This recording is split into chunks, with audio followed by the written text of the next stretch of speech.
J'ai beaucoup de chance cette année d'avoir pu prendre 2 semaines de vacances en plein milieu de l'été pour aller voir de la famille, mais ça demande quelques compromis. Un, ça veut dire que quand on travaille, on n'a pas forcément tout l'équipement qu'il faut. J'ai pas pris de trépied, j'ai pas tout ce qu'il faut, donc ça explique le cadrage.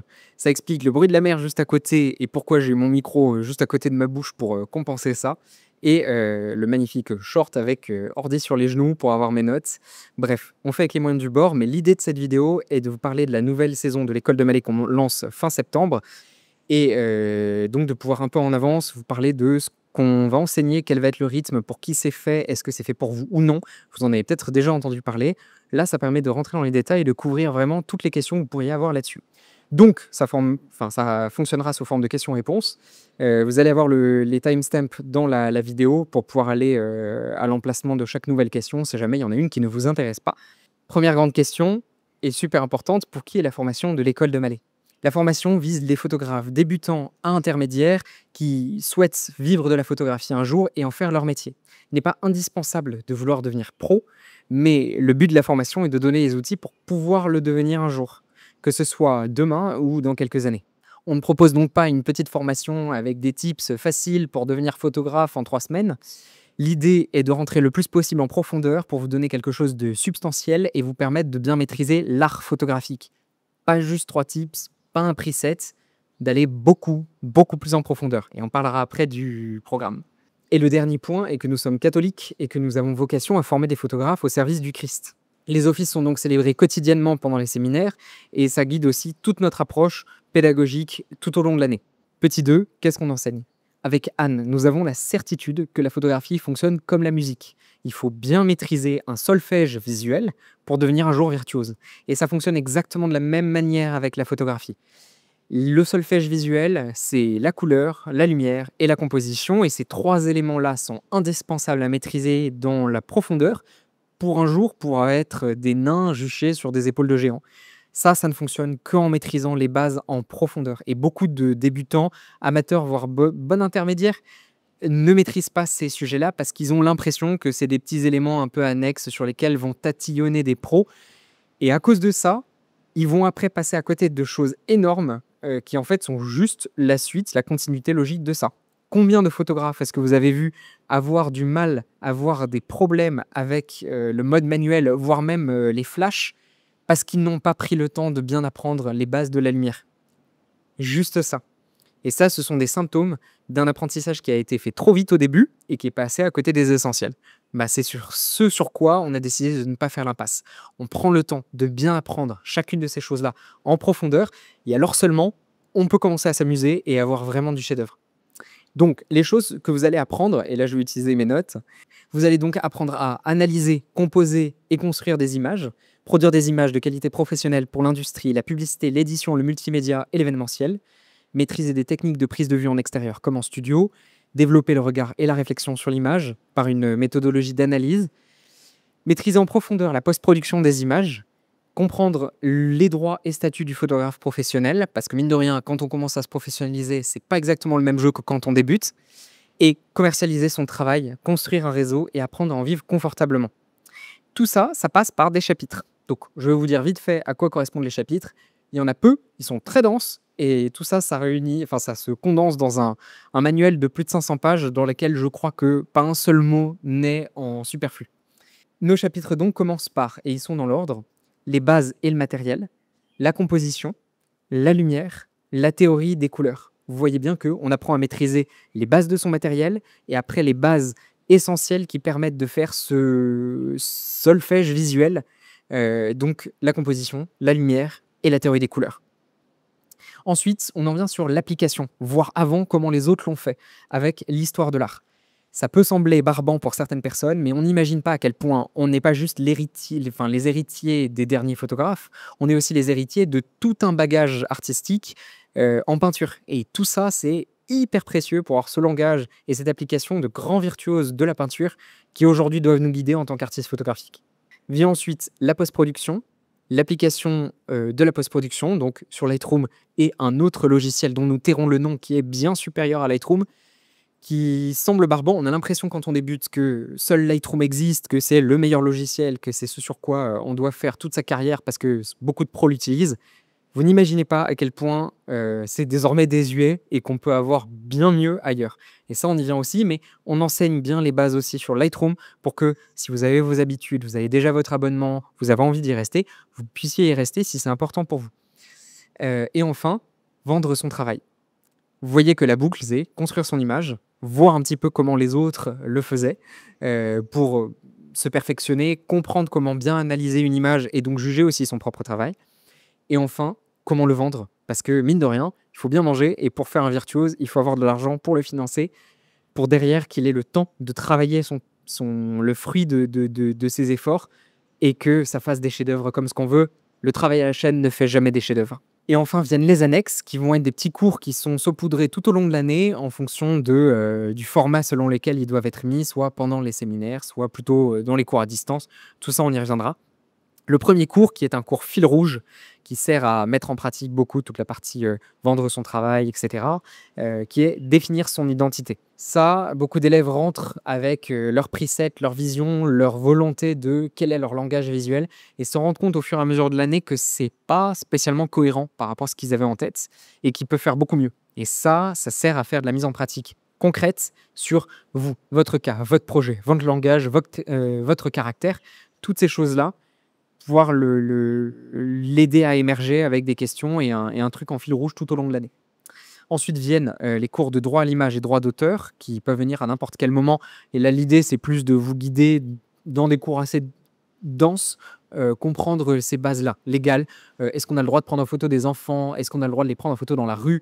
Est-ce que quelqu'un peut utiliser votre travail comme il veut parce qu'il est présent sur les photos? À qui appartient une photo qui a été prise par vous, mais qui a été modifiée par quelqu'un d'autre? Toutes ces questions-là, en fait, il faut bien les comprendre, surtout quand on a pour vocation de se professionnaliser à un moment, pour avoir l'esprit libre et pouvoir dormir sur ses deux oreilles quand on partage son travail. Et enfin, les questions de déontologie du photographe qui sont vraiment essentielles et critiquer son travail. Mine de rien, peut-être l'exercice le plus difficile et qui vient tout à la fin, quand on a compris sur quelle base un travail peut être jugé bon ou mauvais, derrière comprendre comment évaluer ce travail-là soi-même avec un peu plus d'objectivité que ce que vous êtes sans doute en train de faire. Savoir être fier du travail qui a été bien fait et critiquer ce qui mérite progression. Voilà, on aidera là-dessus. Question 3, à quel rythme et pendant combien de temps?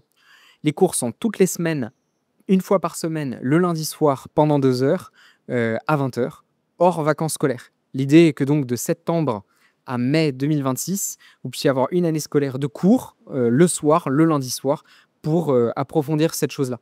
On les dissémine parce qu'on se rend bien compte que si ça arrivait tout d'un bloc, ça se ferait trop et ça serait impossible à mettre en pratique. Et donc, ça permet d'avoir le temps de faire les exercices et de digérer tout ça, de dormir dessus, de s'entraîner pour progresser au fur et à mesure de l'année. Mais évidemment, il y a les cours qui ne s'enseignent pas à distance et puis on apprend moins bien à distance pour un certain nombre de choses. Donc, on a 2 séminaires dans l'année, un de 3 jours, un de 4 jours. Un à la Toussaint et un en vacances de Pâques. On a même les dates. Donc, le premier séminaire, c'est la semaine du 27 octobre au 2 novembre à Ardevon, près du Mont-Saint-Michel, en Bretagne. Et le second séminaire sera la semaine du 13 au 19 avril à Saint-Benoît-sur-Loire, pareil, là, au sud de l'Île-de-France, pour que ce soit relativement facile pour vous d'y aller. Et là, vous êtes logé, nourri, pas blanchi, parce que sur 3 à 4 jours, vous pouvez prendre assez vêtements pour. Vous aurez les offices tous les jours et après, le reste du temps, on bosse ensemble. L'idée, c'est que vous puissiez faire de la mise en pratique autant que possible de toutes ces choses-là qui ne peuvent pas se faire à distance et les cours qui ne peuvent pas s'enseigner à distance, comme le studio, un certain nombre de cours aussi qui demandent un accompagnement perso.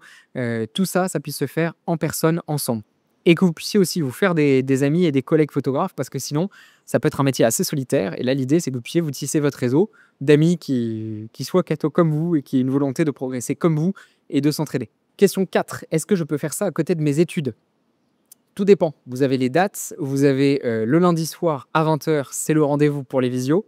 Donc ça, c'est les éléments qui vous permettent déjà de voir si d'un point de vue purement logistique, ça peut se faire.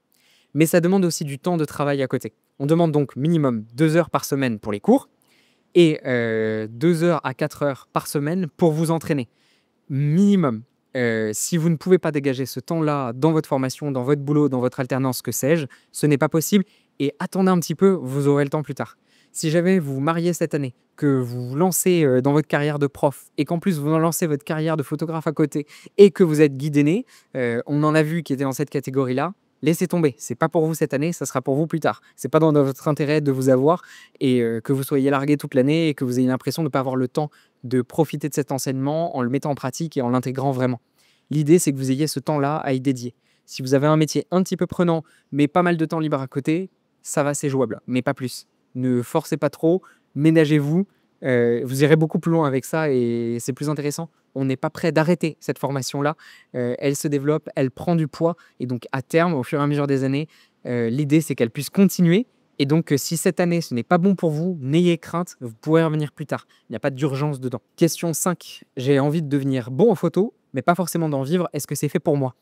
Comme on disait, on va cibler des photographes qui veulent devenir pro. Donc, on va enseigner tout ce qu'il faut pour le devenir, que ce soit d'un point de vue artistique ou d'un point de vue professionnel. Le côté légal, le côté commercial, ça vient avec. Et l'idée, c'est que vous ayez tous les outils pour pouvoir en vivre. Si ça vous intéresse malgré tout, que ce soit pour un autre métier, il y a une couturière cette année qui m'a contacté parce qu'elle a envie de pouvoir mettre en valeur ses créations, pas de devenir photographe pro, mais toute la base artistique et théorique l'intéresse aussi. Bah oui, dans ce cas-là, ça correspond carrément. Mais ça demande du travail, ça demande de l'investissement et c'est ça qui va compter. Si vous vous sentez prêt à travailler ces choses-là qui ne sont pas forcément directement orientées vers la carrière que vous visez à côté d'une carrière de photographe, tout va bien. Mais autrement, passez votre chemin. Il y a d'autres formations qui sont faites pour. L'objectif, encore une fois, c'est pas de faire une formation petit tips rapide, c'est d'aller en profondeur dedans. Donc si ça vous correspond, très bien. Question 7, est-ce que c'est prenant? Plutôt, comme on le disait, les cours sont denses, le programme est plutôt dense. Ça peut se faire à côté de quelque chose. C'est l'idée que ça puisse se faire à côté d'études ou d'un métier. Mais si vous êtes déjà en train de jongler avec 3 choses à la fois, ça sera trop et ça ne sera pas suffisant pour vous de juste glaner quelques éléments au fur et à mesure des cours et de bricoler ça une fois sur le terrain, en mariage ou ailleurs. Il faut vraiment y dédier du temps d'entraînement qui ne soit pas directement en bossant avec des clients à ce moment-là. Quels sont les supports de cours? Alors on en a plusieurs. On a le manuel, les 500 pages dont je vous parlais qu'on imprime à la fin de l'année. La raison pour laquelle on l'imprime à la fin de l'année et pour laquelle pendant l'année c'est plutôt sous version digitale, c'est parce que toutes ces choses-là, on les étudie avec vous, donc ça sert à rien de prendre de l'avance pendant l'année et de bosser ça solo. Et parce que ça nous permet à nous aussi de rajouter des cours au fur et à mesure de l'année. On a des élèves qui nous posent des questions nouvelles tout le temps. Et quand on se rend compte qu'il y a des éléments un peu pertinents qui reviennent auprès d'un certain nombre d'entre eux, bah, on rajoute un cours dessus. Donc que vous ayez la version la plus complète à la fin de l'année, la version imprimée. Avec ça, on a les visios dont je vous parlais, avec le temps de questions-réponses à la fin, les 2 séminaires qui sont vraiment les moments forts de l'année. Ce n'est pas les moments où on enseigne le plus parce que ça va être plutôt pendant la période cours en visio, mais c'est toute la partie où on va mettre en pratique et qui est en fait la plus riche pour vous parce que ça passe de la théorie à réellement la maîtrise. Et puis le suivi individuel qui est lui à votre initiative. Vous aurez notre numéro, vous aurez un groupe en commun avec les autres élèves. L'idée est que vous puissiez poser vos questions et avoir votre réponse assez rapidement. Nous envoyer vos galeries pour qu'on puisse voir l'évolution au fur et à mesure de l'année.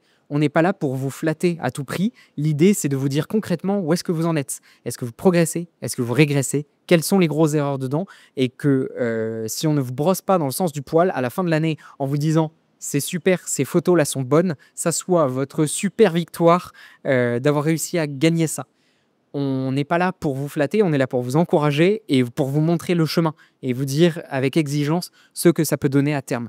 Si vous êtes prêt à accepter ça, le suivi individuel sera super pour vous et vous pourrez nous envoyer votre travail tout au long de l'année. C'est sur la base du volontariat. On ne viendra pas vous chercher de force, mais vous pourrez venir nous envoyer et nous poser vos questions tout au long de l'année et avoir ce suivi-là. C'est pour ça aussi qu'on n'a pas tant de places que ça ouvertes d'année en année. On augmente un petit peu, mais très doucement, pour qu'on puisse s'assurer qu'on puisse vous accompagner individuellement et pas être débordé. Ça, c'est important. Enfin, on a des exercices, pas sur tous les cours, mais sur ceux qui en bénéficient le plus. On a des petits exercices qui sont individuels et qui sont aussi sur la base du volontariat. Si vous ne voulez pas les faire, on ne sera pas derrière vous pour vous gronder. Tout va bien. On sait que la vie arrive, qu'il y a des imprévus qui peuvent venir et que voilà, vous pourrez rattraper derrière. On sera toujours disponible pour corriger des exercices qui ont été donnés 3 semaines avant. Pas de souci. Le but, encore une fois, c'est que vous puissiez le faire à votre rythme.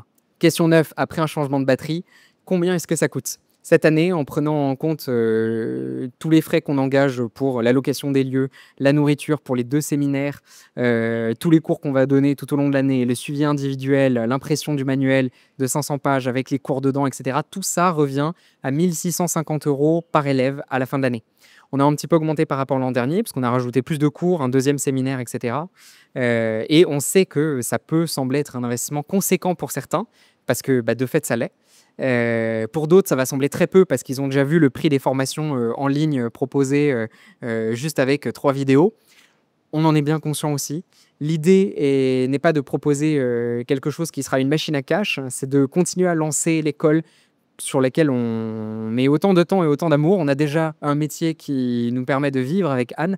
On n'a pas besoin de ça, mais par contre, c'est quelque chose de très motivant et de très amusant à faire. En fait, c'est trop chouette de voir la progression de chacun des élèves d'année en année. On se paye pas au SMIC horaire pour le travail qu'on y fait, mais par contre, on s'éclate. Et donc voilà, c'est la raison pour laquelle on l'a mis à ce prix-là. Ça permet de couvrir nos frais et de justifier le temps qu'on y passe. C'est pas beaucoup plus, il n'y a pas beaucoup de gras. L'idée, c'est que bah voilà, vous en ayez pour votre argent à la fin de l'année et que vous ne soyez pas déçus d'avoir payé ça.